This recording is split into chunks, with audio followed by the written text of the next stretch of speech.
Waterlooville town centre's been the topic of many a conversation about, perhaps more about how rough it looks. But today the local authority want to hear from residents with their festival of ideas as they try and turn all of that around. Our Hampshire and Isle of Wight reporter Dominic Blake has more on this. Joins me live from Waterlooville this morning. Dom, welcome to the show. A little bit more about Waterlooville. Good morning, Alan. Well, the town itself actually dates back to 1815, but there's very little evidence of that, really. There aren't many old buildings that you can see, and in fact, if you come to the town centre today, what you mainly see is a pedestrian precinct which looks a bit tired in places. There is also a part of the town which looks pretty run down around Wellington Way. That's full of empty shops which are awaiting redevelopment. Some local people say that the road network's a bit confusing too, and another complaint that people sometimes have is that some of the more recent retail development, although it's proved very popular, is separated from the town centre by an underpass, which makes things feel a bit disconnected here as a shopper. So if I had to sum it up, I think, Alan, local people saying that there is room for improvement. And it's those local people the local authority want to talk to, get involved with this consultation. Yes, exactly right. Havant Borough Council is drawing up a new master plan for Waterlooville, and as part of that, it's hosting a festival of ideas this week. That's going to be set up in the former game store in the London Road precinct. And the local authority says it wants to know the kind of things that could be done to make sure that this town has a brighter future. And I've been asking local people that same question. This is what they've had to say. I think there should be a small play area for children, like they've got in Fareham. And there's a huge area up the top of the precinct that hasn't been utilised. I think they had a small sort of potentially park area with a little bit of green where children could sort of sit while their parents are shopping and things like that. Get rid of all the barren shops, definitely. It's things that we've lost, like Dorothy Perkins, New Look, things like that. You've got the brand new estate over there with all the new housing.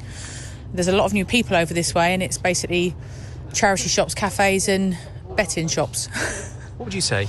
I reckon stop access to all the roofs, because kids get out there and throw stuff off the top of the roofs and that, and it just, people don't want to come up here because it's just gross, really. We were promised some regeneration quite a while ago, promised, and nothing's ever happened. So many empty units. You're okay if you want your hair cut and a cup of coffee, but you could do with some different shops, better shops, more exclusive shops. There are so many new housing developments, more families arriving. There should be the potential to look after them in this area. Not only from the shopping point of view, but also we've been promised a cinema and other leisure facilities over where the new McDonald's is, and that never materialised. And yet there's more houses and there's more people here, but they have to go elsewhere for those things. Certainly there's lots of people around Waterlooville, so you've got the footfall there. How hard is it going to be to turn things around, Dom? Well, the local authority says that the success of any plan is really going to depend on the support of local people. When you talk to people in the town, that's a sentiment that you do find echoed here. One of those people is Helen Mason. I caught up with her when she was shopping at the flower stall at the top of the precinct.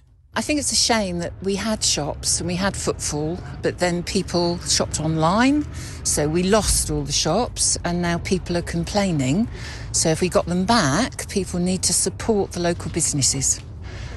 So I just hope to see new businesses opening. You can see today it's quite busy, so hopefully things will be on the up. There are more people moving to the area with these big new housing estates, so there is potential, isn't there? Oh, absolutely. I think part of the problem with Waterlooville is it's split. You've got TK Maxx and Matalan, but it's only a short walk away. So if you get the footfall back, this could be a thriving town centre again.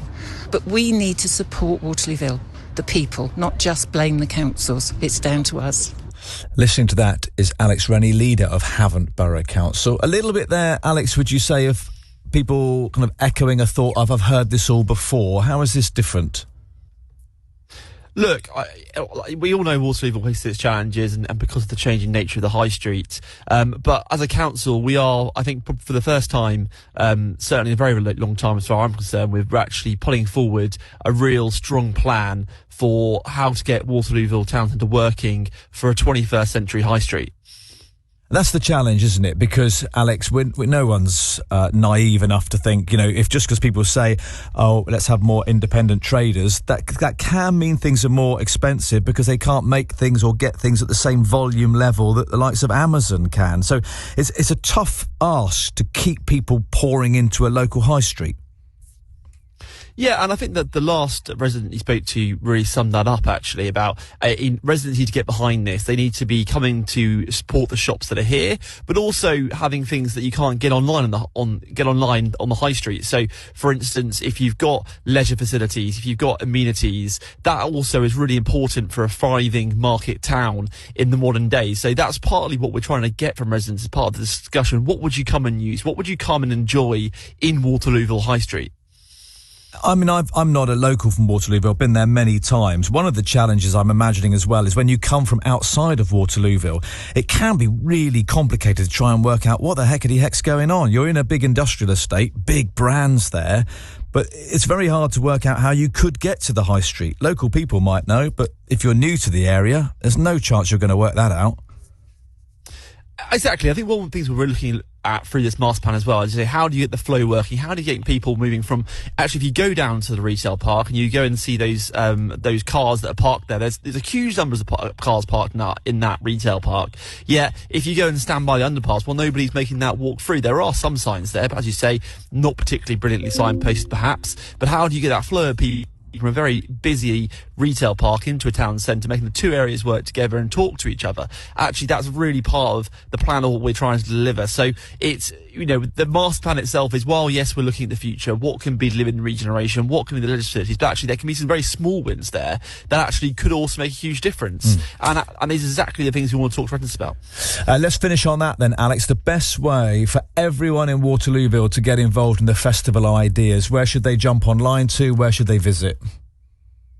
If you go onto our website, the Havant.gov.uk, you'll see all the dates and times for the events. The old game store on the high street is where we've got them going on. We've got a launch event tonight at 6 p.m. We've got events throughout the week up until Thursday. Come along, share your ideas. We really want to hear from you. We want you to get behind our plans for Waterlooville. I think we're really excited about what the future of the town can be, but we want residents to be involved in that. Alex, thank you.